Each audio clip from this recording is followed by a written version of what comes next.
Hey everybody, what is going on? It is your boy Izlo33 welcoming you back to the Team Breakdown series, where today we are covering G2, the other team that we promised in the back-to-back episodes come out. And you know, this team as a whole weren't expected to finish where they did. They were like a 5th, 6th playoff place team, but they've stepped up, and we need to look at each player and role as to why they have done this well. So without further ado, let's jump into the team breakdown. So let's go in with G2's big boy Broken Blade. This guy is clearly the carry for G2, and there's a reason we're going in first on him. He gets most of their resources, as he plays these more aggressive picks, the Yones, the Corkis, even the Tryndamirs. Teams struggle to beat him. In fact, he beats teams on his own. He has the most solo kills for top lane. That means he gets solo XP while his other laner is forced back to the fountain. He gets solo gold.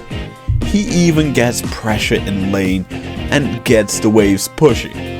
This guy can do it all, and there's very little to stop him from doing it. Transitioning down to the jungle, and Yankos has had a fairly quiet season, and him and Caps, I would say, both have had a very quiet season. But we need to say this: they're more facilitators this year, and we'll talk about Caps in a minute. We'll start with Yankos. Yankos has played a bit more supporty. He's gone for the Xin Zhao mostly for his picks.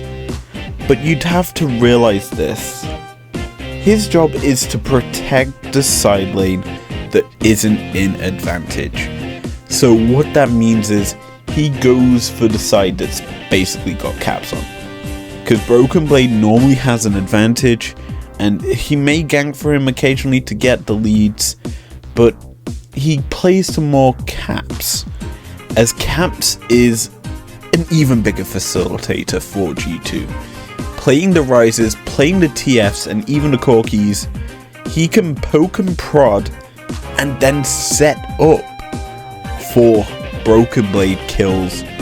It's a very unlockable role that Caps is in. That's why Yankos invests time into him, and that is why G2 are so flexible, because they have the two-prong carry attack that isn't in the bot lane. Now, the bot lane for G2 is very unique. They are in fact the weak side. In a season that's been dominated by Jinx so far, G2 shy away, I would say, a bit from that pick and play more safe. The Aphelios is there, and the Ezreal as well. That's how G2 have been playing, is away from Jinx. And you then have to realize this: why are they doing that? Well, in essence, Flakkid does get left quite a bit in the bot lane, as essentially Targamas likes to roam. He goes for picks like the Karma, like the Pike, that have such good roam potential with their speed in their kit. They get between lanes quite easily and can impact team fights just like that. Now, I'm not one for shying away from saying this, but I would honestly favour G2's style more than some of the other teams here in playoffs. And we're going to probably get to see why it's so good in the opening round of playoffs. But if you don't believe me, here's the Teamfight Breakdown, where we get to see it in action.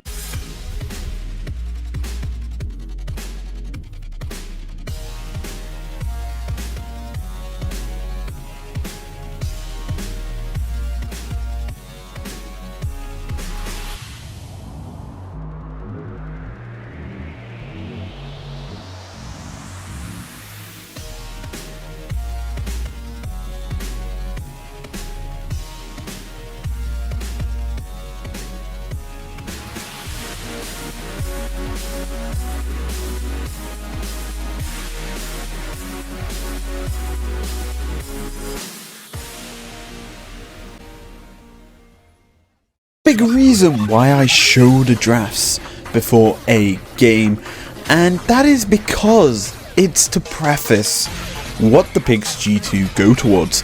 So when we look at the top side of the map, we see Broken Blade on the Barbarian King, whose main goal is to decimate the side lanes. Now, this is a tried and true method for G2, as they like to play the map heavily. So, when we see Broken Blade going aggro bot side, it is a foregone conclusion as to how this battle ends, as a straight isolated 1v1 is inevitable. So, freezing here, I just want to look at the vision for Vitality.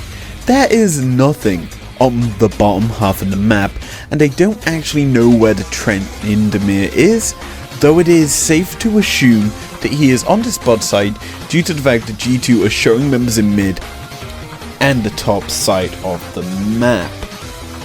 Though Alfari is aware of this sort of setup, he'd still get caught in retreat as a Ghost and a Spinning Slash puts the Freyodian on top of the gangplank. This leads to Auto Attack City as Broken Blade dismantles the GP, not even allowing a barrel proc, as the Gale Force into the critical strike gives the solo bolo over to the G2 carry. Now obviously, if you're Vitality in this situation, you look to cross map, as you lost something on the bot side, you go for a top side play. But G2's style is built to prevent this, as Yankos always hovers around the side that isn't making the play. And this instance, it's Caps in the side lane, and with the Karma on G2's side, again a speedy support to get between lanes quite quickly, it allows G2 to make it an unfair fight. Topside is in essence, Kazi cannot get to the fight as quick as the two bot lanes for G2, giving a 3v4 fight for G2, which is always going to be favourable, and in the end, a 1 team fight, ending in 3 kills across the map for G2, and a win on the map and the game from this point on.